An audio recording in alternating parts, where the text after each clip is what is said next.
الله شما را حفاظت بکنه. شب یکی از برادرها لینک گفتگوی شما را فرستادن برای ما. سبحان الله، خیلی انسان ناراحت میشه وقتی میبینه این جوانا خود موحد میگیرن با یک طالب العلم اینقدر رفتار بد، اینقدر رفتار زشت میکنه. خیلی ناراحت شدیم، گرچند مکان ما درست نبود، یعنی ناامن است. هر چی کردیم که داخل لایف شویم یک چند صحبتی بکنیم به برادرها، یعنی نشد. الله حفاظت بکنه تان شیخ، به خاطر الله دوستتان داریم. سبحان الله، چقدر از درسای شما در افغانستان، در کشور بدبخت ما استفاده میشه و همونطور در تاجیکستان. پیام ما بر از اینا ای است که سبحان الله در تاجیکستان کی را دارین بدیل امی شیخ ابو محمد مدنی؟ کی را دارین شما؟ همین سوال ما به می جوانای تاجیکستان ناراحت نشن، همش برادر ماست. کی بدیل شکی دارین؟ کی را میتونین بیارین که همینطور بیان بکنه؟ بیای از جانش، از فامیلش، از خانه عزیز. تهمت کردن در حق یک طالب علم بسیار یک ظلم بزرگ است، بسیار یک ظلم عظیم است.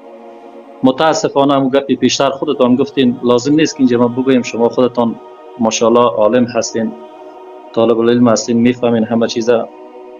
اگر امی اشخاص افراد جهل خود کنار بانند، واقعا به می حدیث صحیحه که در تمام کتاب سنن میبینی روایت میکنن، در حدیث اول انما الاعمال بالنیات، یعنی می حدیث را اگر واقعا اینا تعلیم بگیرن در نزد خودت یا خوب دقیق بفهمن، اصلا صحبتی در حق چنین اشخاص افراد نمیکنن. چقدر زحمت و تلاش میکنین، چقدر جستجو میکنین، منابع ها را میبینین، میارین با دلایل توحید را بیان میکنین، سنت را بیان میکنین، باز هم ناسپاسی میکنن. و همین ناسپاسی ها هست که امروز در بدبختی ها گرفتار شد. وقتی یک مسلمان در مقابل نعماتی که الله برش میده ناسپاسی کنه، الله در عذاب شدید گرفتارش میکنه. این وعده الله است، وعده الله حق است. سبحان الله، یعنی عشق انسان می آید. ما در چندین جلسات همینطور از صفات مستعار داخل میشیم، برادرها روان میکنن، این حالت هم میبینم. ما هیچ وقت تغییر نمیخوریم. یک نفر پیدا میشه حق میگه، در مقابلش اهل باطل میاین شروع میکنن، بجای از اینکه تقویت بکنن، حفاظتش بکنن، هر طرف نصرتش بکنن. نصرت یک طالب العلم کردن مثل ازیست که نصرت دین الله را میکنی. این طالب العلم است که دین الله را نصرت میکنه. وقتی تو این را نصرت میکنی، دین الله را نصرت میکنی. خب شیخ مدنی نبود یا امثال هم یک دو نفری که اصلا نبودن، چی کار میشه؟ با چند نفری که عقیدهش معلوم نیست که کدام طرف است، آذری است یا مرجئه است یا هر چیزی که است معلوم نیست، از اینها چی جور میشه؟ از اینها که طلب العلم درست است. طلب علم از کسی درست است که با علمش پایبند باشه، عامل باشه، عامل به قرآن و سنت باشه. سبحان الله. خیلی یعنی انسان ناراحت میشه. شیخ ما گفتم که اگر این جوانا اینمی حدیث را بخوانند که انما الاعمال بالنیات و انما لكل امرئ ما نوى فمن كانت هجرته الى الله ورسوله فهجرته الى الله ورسوله. اگر همی حدیث را واقعا حل بکنن در پیش خود، خوب درک بکنن، مطمئن هستم که میان معذرت میخوان پیشت، میگن شیخ ما واقعا جهل داشتیم، جاهل بودیم، اشتباه کردیم و این تهمتی که بر تو کردیم این تهمت است. گفتم در افغانستان یک سرزمین است که سبحان الله از 100% شاید خیلی محدودش که عقیده توحید یاد گرفته باشه، در شرک و کفر و خرافات و بدعت گرفتار است. حتی اینها بیدار شدن، از صدای شیخ استفاده میکنن، از درسش استفاده میکنن. اما تو برادر تاجیکستانی سبحان الله میای علیه ازی تهمت میکنی که در فلان جا هستی که فلان کار میکنی، تکفیرش میکنی، طاغوت پرست میگی. لا حول ولا قوة. حیران میمون انسان. چقدر واقعا ما در یک درد بزرگ گرفتار هستیم و درمان از این عمل کردن به سخنهای رسول الله صلی الله علیه و سلم. وقتی میگیم به رسول الله ایمان داریم، چرا احادیثش از زیر پای میکنیم؟ چرا وقتی که حدیث بیان میشه میشنیم در دل ما یک تکانی نمیآید، عامل نمیباشیم؟ بیایم قدر از این داشته ها را بدانیم، قدرش بدانیم. خب امید اگر الله ناخواسته در یک مشکلات گرفتار شود، یک دو ماه سه ماه نبودن، همین شیخ نبودن، میدیدیم که شاگردایشان چند وقت در لایف ما بدن که والا شیخ نیست ایست، چقدر سرگردان بودن. وقتی که میآید قدرش نمیدانند. و ما مسلمان های امروزی متاسفانه خودکش بیگانه پرور هستیم. کسایی را پرورش میدیم که ارزشش نداره، هیچ ارزش نداره.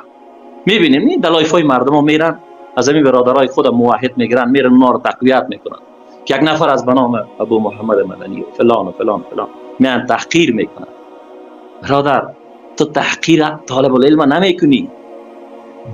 بدانه ایره که هر کسی که در مقابلش مردم میخیزه همه علیهش هستن و او دلیل از قرآن و سنت داره و او دلسوزی میکنه، بفهمین که اینمی آدم که هم از او راضی هستن، همه او را شیخ و استاد و فلان و علامه دهر و فلان میگن. هیچ چیز از اونا نیست. اونا فقط اونم کوکولای خود چربک میتونن کده و سر ریش خود میان یک 4 نفر در چشمش خاک پاش میتن خلاص. علم که به این رقم نمیشه. برادر باید از همه چیز خود بگذری. سبحان الله، این عشق انسان میریزه ایالت میبینه شیخ. ما خب میبینیم که جای ما درست نیست، مکان ما درست نیست و والله زمین و مساجد ما چی میکنیم؟ اگر ما و شما بین خود جور نمیم چطور میتونیم اونجا جور بیم؟ وقتی در درس علم جور نمیم و امی حدیثی را که پیشتر خواندم، اینمی حدیث چند درس برای ما میده. اول درس بزرگ از این حدیث برای ما اینمی است که ما را میگه که شما در تعلیم و تعلم در سایر برنامه های زندگیتون اگر نیت خود اصلاح نکنین، نیت خیرخواهی نداشته باشین، یعنی شما اعمالتان بیهوده است، هبا منظور است، خلاص است، بیهوده است. هر چی که بیا اینجا صحبت کنی، هر چی بیا از علم گپ بزنی، یک 2 روز درس توحید خواندی یا نخواندی، بیاین با یک حدیث و یک آیه در چشم مردم خاک، نیتت که نباشه بیفایده است. حتی این وضو میگیری نیت نداری بیفایده است. نماز میخونی شب تا صبح ورزش سپورت میکنی اگر نیت نداشته باشی. از نیتت چیست؟ اسلام 2 بود داره، بکن و نکن، انجام بده یا نده. انجام بده ندهش در نیتت است. انجام میدی به کدام نیت، انجام نمیدی به کدام نیت. نیت نداشتی بیهوده است.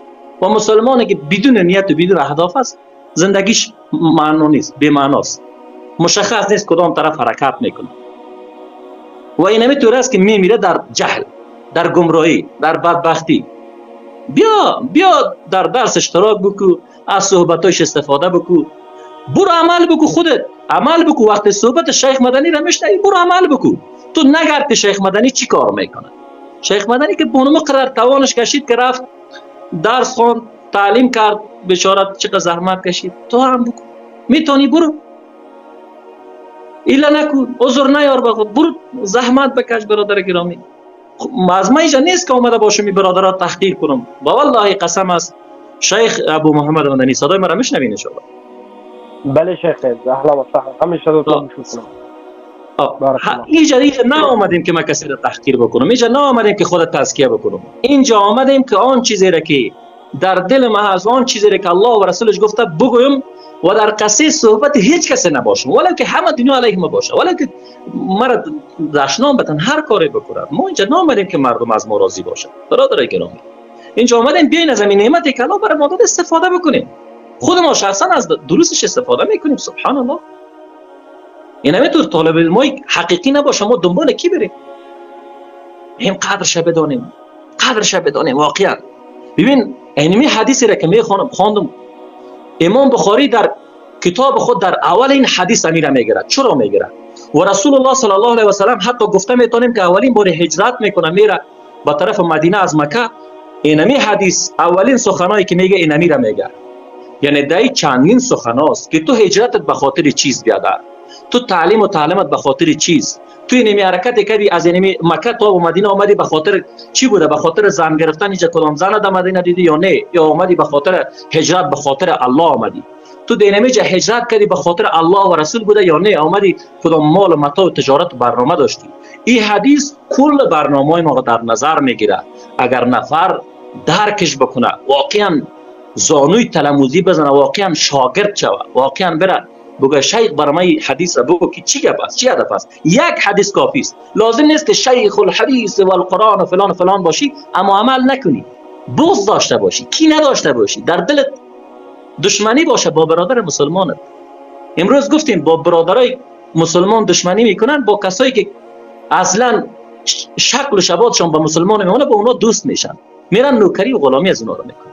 انا لله و انا الیه راجعون. چقدر ما در بدبختی گرفتار هستیم. بیایم استفاده بکنیم.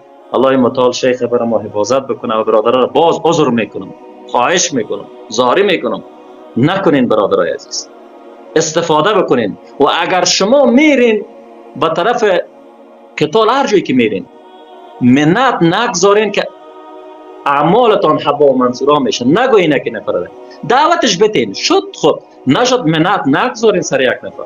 کاش که در جای ما با والله قسم از جایی که ما هستیم اینمی حالا میفهم که بسیار چهار طرف ما هر کس گوش میکنه. ما در این حالتی نیستیم که با اسلام تمسخر بکنیم، خود ما بگوییم عمل نکنیم. یا ایها الذین آمنوا لم تقولون ما لا تفعلون، چرا چیزی میگین نمیکنید؟ اینطور نیست برادرای گرامی. الله شیخ را حفاظت بکنه. زیاد پرحرفی کردم با معذرت. ان شاء الله از صحبتایشون استفاده میکنیم. دیگه فقط صحبتای معنی بود. خلاص شب هر کاری کردیم نشد، یعنی بسیار زحمت کشیدیم. دوستان بالا نه آوردن، شیخ بسیار ناراحت بود، ما هم بسیار ناراحت شدیم.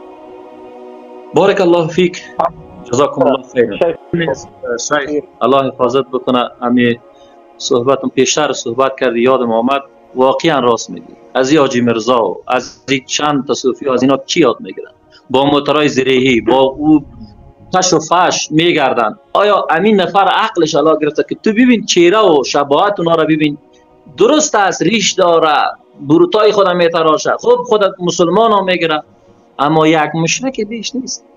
اصلا در قلبش ذره ایمان وجود نداره، اما میبینی که طرف همون مردم روان است. وقتی که تو میای علیه یک اهل توحید استاد میشی، علیه یک استاد، یک عالم استاد میشی، به مثل عزیز که تان در جمله از همون هستی دیگه. تو میری بانوما دیگه صفت مشخص میکنی. مسلمان راش مشخص میباشه، یا موحد میباشه یا مشرک میباشه. خلاص، یا مشرک است یا موحد است، از دو چیز خالی نیست. خلاص. بنابراین الله سبحانه و تعالی به همه ما توفیق عمل نصیب بکنه.